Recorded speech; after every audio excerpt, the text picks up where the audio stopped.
Welcome back to The Breakfast Show.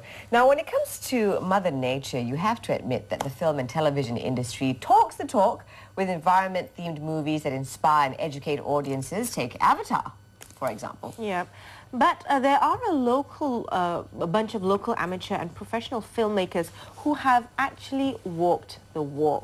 The EcoKnights Eco Film Festival is now in its 4th year, and joining us this morning to tell us about this year's activities is its program director, Fadli Bakhtiar. Welcome to the show, Fadli. Good morning. How are you? Feeling great. For those of viewers who have not heard about this film festival before, give us a brief overview. Yes. All right. First of all, thank you very much to the Breakfast Show for worries. inviting. A bit about Eco Film Festival. Yep. It started in 2008. Basically, it's a free event. It's free for all. It covers all segments. Of course, the main focus is the film. International and local films, but of course we have other things that is related to environment. We have exhibitions, vendors selling green products. We have organic food, meatless food, and of course to give some edge to it, we have a musical performance from local musicians, drum circles, and yeah, it's basically a 2-3 days weekend event. The 2011 Film Fest is coming up soon. Now, how is it? You mentioned a few of the things that's going to be taking place this year, but how has it differed from previous years? Definitely, in size and magnitude, is it? Definitely, this year we have the all-time high films, locally and internationally. You mean submissions? Submissions, from people, yes. yeah? We have about 23 local films this year, compared to about less than 10. I think about 6 or 7 last year. Last year, yeah. Less than 10. Wow, it's and doubled. For international films, it's I think it's 49 this year. Oh, wow, fantastic. Yes. And are they judged in separate categories? Yes, in separate categories. We have 4 categories to be judged. Local films, best international films, jury award, and young award. Okay. So pretty much anybody and everybody who has done a piece on the environment can actually send in their videos. Does it have to be a film, or can it be a documentary? It could be anything. It could be anything. What kind of length are you looking at? Wow, if you look at the films, locally and international, we have something from 2 minutes, a short film or animation, to a stretch of 120 minutes. Right, so a full-length movie. Full-length movie, feature films, comedy, documentary, animations, you name it. Now, in the opening, just then before we started the interview, we actually showed short clips, and these were actually previous year's submissions. Yes, previous year's submissions. Some looked like, pretty intense. Are they, these submissions? Well, yes, you have all sort of things, like I mentioned before. You have comedy, something very light. You have something about feature films, something related to environment. Tell us about last year's, perhaps, jury winner. Last year we have only two categories: the best local film and best international film. Right. For the international film, it was won by this very nice guy, John Trin, from USA. The movie is called Agent Orange. 30 years later, it's about it's about the chemical that they used in Vietnam 30 years ago. That's only affecting people now. You know, the babies were born deformed, and it's quite intense, but it's very... So that was a documentary or more of a film? It's more of a documentary, but somehow it really caught eyes. People are really touched by it, and John Trin came actually from United States last year for the festival. Oh, fantastic. Yes. And what about our local winners? Who were they? The local winners were from Penang. It's called... I think it's about the recycle batteries, recycle e-waste, electronic waste. Right. So it's about I think about 7 to 10 minute documentary, asking people, the public, about the e-waste. Do they know about how to recycle all this e-waste and stuff? Actually, I don't think many people do. No. Yes, it's still something new.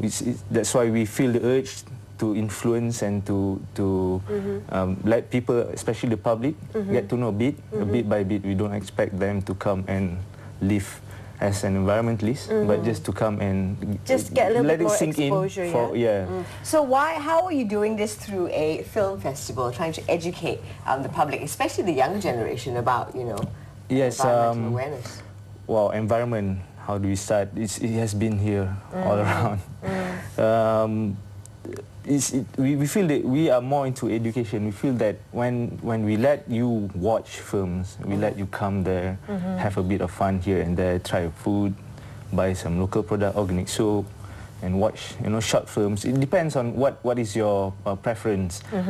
Some people, they care about some issues, but they don't know how are they going to get involved. Right. So instantly for film festival, because there's not many actual film festival, especially environment. It's the only one in Malaysia. Yes, it is. You can choose whatever topic you like as to start with.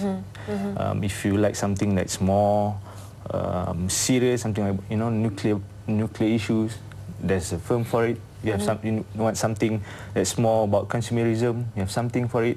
You want something comedy, you have something for it. Even for kids, animations, 4 minutes, beautiful animations. There's a lot of things. You have to just, if you are willing to learn, to get to know, you definitely get something from it. Fantastic. Now, besides just the competition itself, you will actually have what you call the Film Fest Central Screening Area, where you will be screening a lot of films. Now, where are these films from? Were they last year's submissions or things that you guys have picked up along the way, things that piqued your interest? It's every year. Every year we'll get new films. Right. Yes. Wow. There are more than 50 films for international, so you can imagine it goes across from America, Brazil, USA, Bolivia, Argentina, to Asia, Indonesia, first time Indonesia, India, Japan, and Australia, and of course Europe. Wow, that's like a stretch of Europe. You guys have got a lot of participation. How have you been spreading the word about this film festival? It's been around you've got 4 more years. international submissions than local submissions. Of course, I think the international filmmakers, these issues are actually quite not recent to them. Right. Yes. And for us, we're only just discovering it? Yes, we just get to more interested in getting to know these issues. Of course, if you compare to our percentage of people recycling, for instance, it's just a few percent, less than 10% compared to developed countries. So that's how you plastic bags. Yeah, plastic bags. Okay, so now the deadline for international submissions is actually over. That was on the 15th of August. But however, there is a deadline for Malaysian submissions that is still open. That closes on the 15th. Yes, 15th of September. Yes. So of course, anybody out there who believes or who thinks they have something that is has the environmental message, to send it in. Now, how do people submit their films? Do you have to send it in via post, fill in a form, online? Of course, it's online. You just have to fill in the form online, and then of course you have to give us a copy of your film later. Okay. It's quite simple. If you have a trailer, you can give it to us. We will upload it on our website. So and of course then after a while they will be judged. I'm sure you have a panel. Now, what are the judging criterias? I'm sure you have it's open to amateurs, to professionals. Yep. So creativity, quality, strength of the message. What are your key judging criteria? Of course, what we look for is the message of it. It's judging I think is quite varies. Who are your judges? Yes. We have the lecturer, environmental lecturer, and then we have filmmakers from Aswara, and then of course from EcoKnights. I think there will be about 5 judges. We cover all of these films. They have to watch it. They're going to be very busy this year. They will be indeed. 100 hours of videos coming their way. Okay, and who will you be working with? Do you have any strategic partners or companies, NGOs? Yes, of course. For this project? Natural Health magazine is our official media partner. We're so glad to have them on board. So what they do is they'll help us in terms of spreading the words about EcoFilm Fest. So for September and October issues, you can get them. There will be information about EcoFilm Fest, of the vendors, the promotions. They will also get some of their partners to come in and open their booth there at our festival. Besides that, of course, we have a lot of other partners, NGOs. We have Wild Asia, we have WWF, of course Yawa, our very strong partners. And then conservation, turtle, Juara Turtle projects about turtle conservation. And then you have other organizations like My Harapan and products, of course. You have like from a big brand like Biohome, and to a local brand that doesn't have any physical shop. They only sell online. So we give them an avenue for them to spread the platform. Yes. Fantastic. And of course, the main gist of it is still the film festival. And if you'd like to submit your film, the deadline is the 15th of September, and you can log on to www.ecofilmfest.my, and this is actually happening end of October. Yes, from the 28th until the 30th of October And in University Malaya. At University Malaya, so there you go. Very close, so make sure if you're free or block yourself.